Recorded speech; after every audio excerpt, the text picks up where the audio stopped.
Tá gravando já, tá? Vamos ver no slide? Bom, nós vimos semana passada o Marx e um filósofo que vai, em parte, filósofo não, desculpa, sociólogo que vai, em parte, tratar do pensamento dele, vai ser Max Weber, tá? Esse alemão. Primeiro, a gente precisa analisar a obra, né, a principal obra dele, que é A Ética Protestante e o Espírito do Capitalismo. Mas antes de falar da obra, vamos ver um pouco da história dele. Bom, o Weber, ele nasce no contexto histórico da unificação da Alemanha, no final do século XIX. E aí ele acaba acompanhando todo o processo de industrialização daquele país. Ele acaba acompanhando, de certa forma, quais são os valores que são inseridos na sociedade capitalista e por que o homem daquela época consegue, de certa forma, alcançar o sucesso através do capitalismo. E ele percebe que nas relações de trabalho que existem entre os homens, ele encontra uma questão muito importante que é uma sociedade totalmente angustiada, uma sociedade que vive em função do trabalho e que vive em função do dinheiro. E aí ele aplica a ideia de que as diferenças sociais, na verdade, elas nascem não da infraestrutura que o Marx falava, mas da superestrutura. Aliás, o Marx ele concorda com Marx de dizer que a superestrutura está acima da infraestrutura. Você lembra o que faz parte da superestrutura de Marx? Isso, a igreja, a ideologia, a religião, o idealismo, né? Tudo isso faz com que as pessoas aceitem a condição na qual elas estão inseridas na sociedade. No caso do proletário, ele aceita a vida assim, né? Tal como ela é. Esse sofrimento que ele percebe na sociedade alemã é em decorrência da própria exploração do trabalho e também do fato de o homem passar a partir de agora a contar o tempo através de relógio, a contar o tempo, as suas obrigações diárias, cotidianas, através do relógio, né? O relógio passa a ser algo fundamental nas sociedades contemporâneas. Pode falar. Também.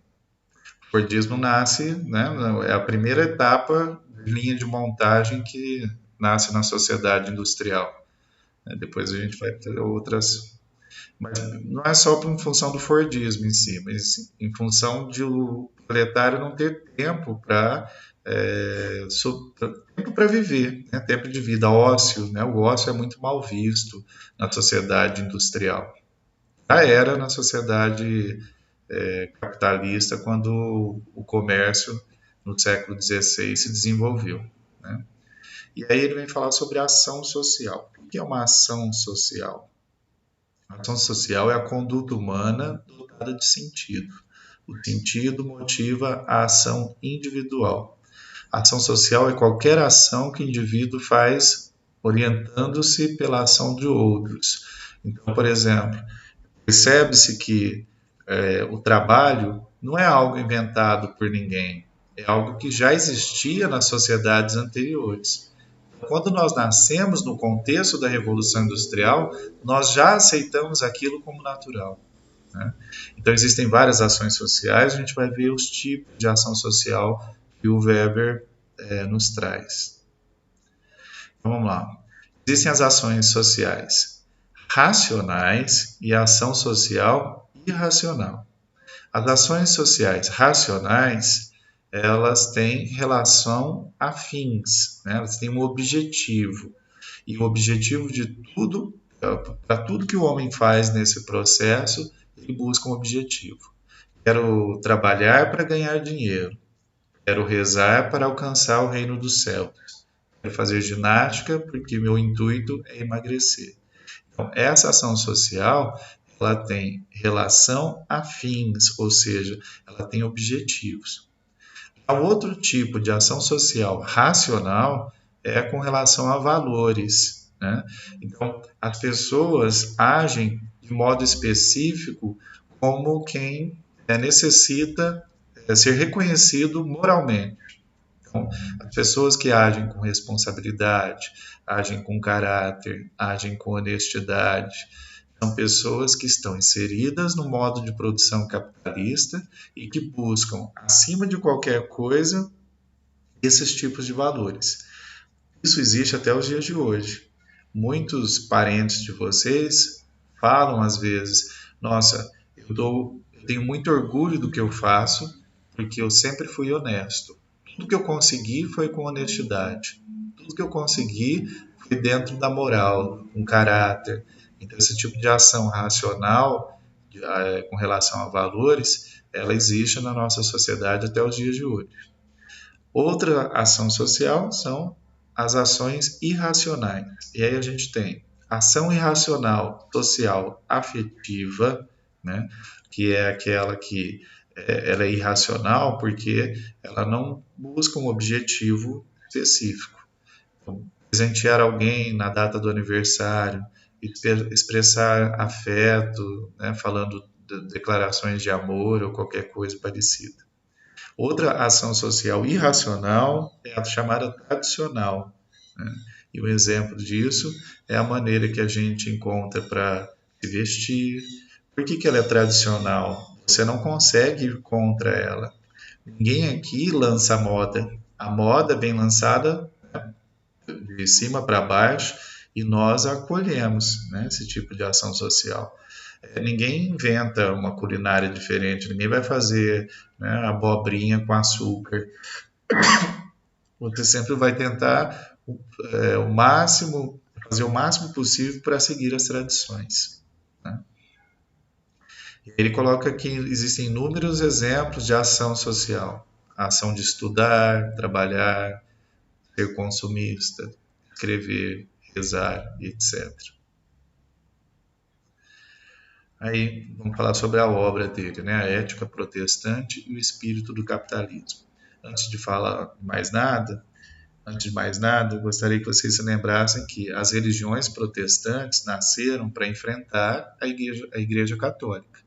Então, quando nasce, por exemplo, o protestantismo, o calvinismo na Suíça, com João Calvino, ele justifica o lucro. Vocês se lembram disso?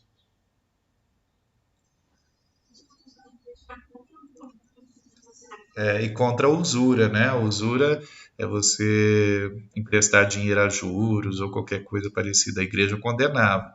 E para que a burguesia pudesse realmente evoluir, havia necessidade de se criar uma religião que pudesse justificar o lucro. O lucro não é algo ruim.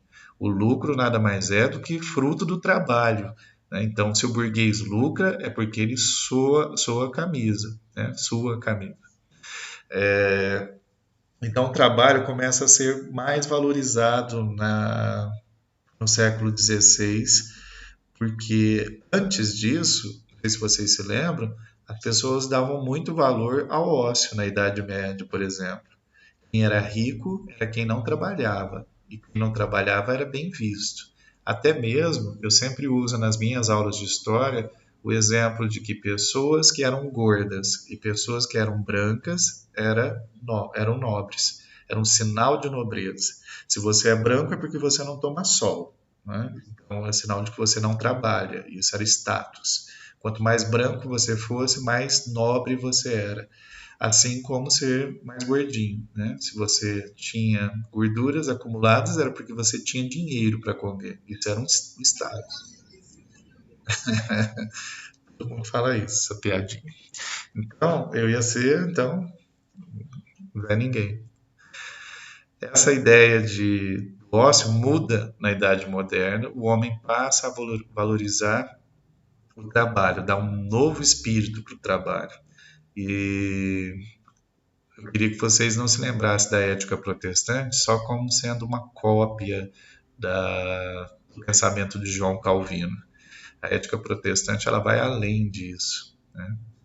O, o trabalho passa a ser visto não como algo ruim, mas como se fosse uma missão dada por Deus. O Lutero vai conferir, não só o João Calvino, mas o Lutero também vai conferir um valor religioso ao trabalho. O trabalho dignifica o homem, é um trabalho que leva o homem, inclusive, a ocupar o seu tempo e não ter tempo para pecar, né, para ter pensamentos pecaminosos e tudo mais. Bom, ele acredita na existência, né, a ética protestante acredita na existência da predestinação. Todos nós somos predestinados a sermos aquilo que nós somos. Então, você não fez medicina à toa. Deus te deu o dom, né, de curar as pessoas. Isso já veio escrito no seu destino. Existe uma predestinação que nos leva ao sucesso. E o Weber vai trazer e demonstrar como essas crenças religiosas modificaram a visão religiosa que se tinha da riqueza, né? A riqueza, desde que haja honestidade, ela é bem vista. A Igreja Católica não via com os mesmos olhos, exceto se o rico pudesse, de certa forma, doar parte dos seus bens para ela, né? Então,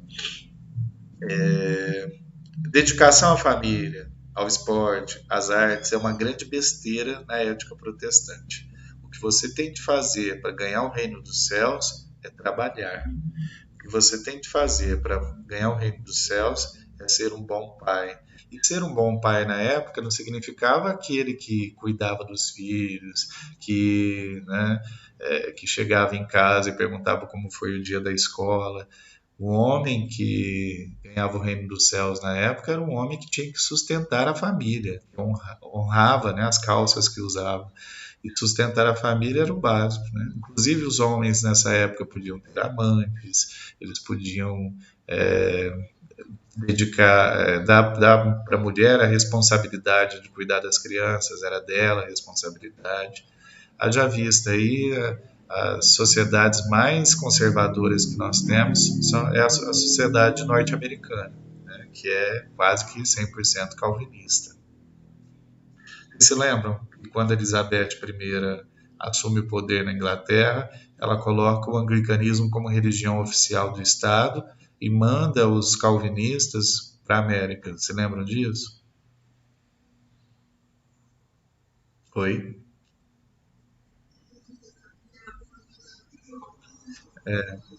Ó, uma questão muito importante é vocês saberem que os Estados Unidos, muitas vezes a Unicamp costuma cobrar isso, porque os Estados Unidos é um país quase que essencialmente protestante, porque protestantes foram expulsos da Inglaterra na época da Elizabeth I, e porque ela instituiu que aí, ah, foi?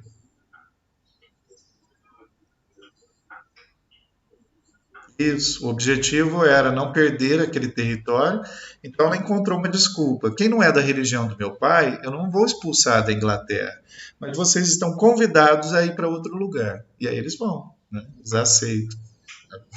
Ninguém queria vir para a América, tá? Naquela época, no período elizabetano, porque a Inglaterra era uma potência já mundial. Então ninguém queria sair daquele território. Eles foram praticamente, se sentiram obrigados a vir para cá. Pode falar.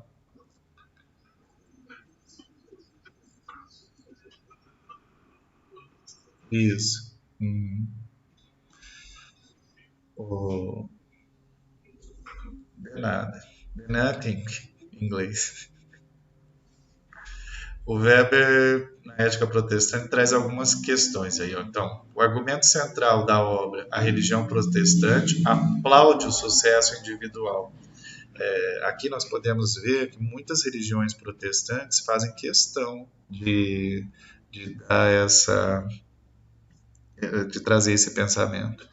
Eu já até na sala de aula eu cheguei a falar para vocês. A Dona Maria era uma coitada, perdeu o marido, os filhos foram embora de casa, ela foi morar na rua, perdeu tudo e não sei o quê. Um dia ela passou em frente à igreja, Deus deu a mão para ela, né? E aí ela entrou, ela orou, ela fez parte da reunião dos não sei quantos pastores e blá blá blá. Hoje a Dona Maria tem 3 carros importados na garagem, ela é uma empresária de sucesso, o marido que tinha morrido ressuscitou, né, e assim por diante.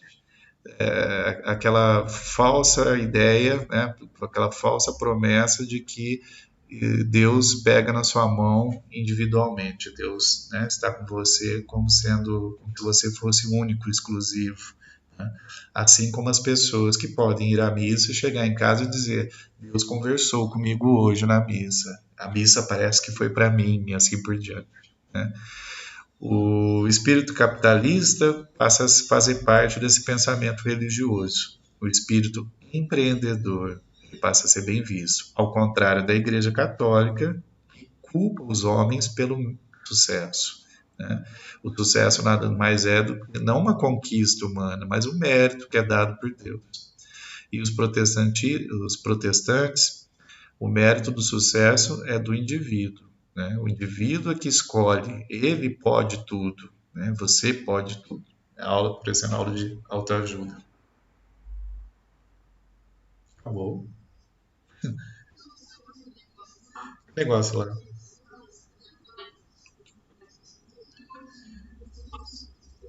É, coach.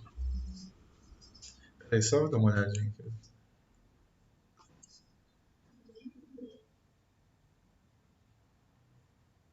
É isso aí. E aí, tudo certo?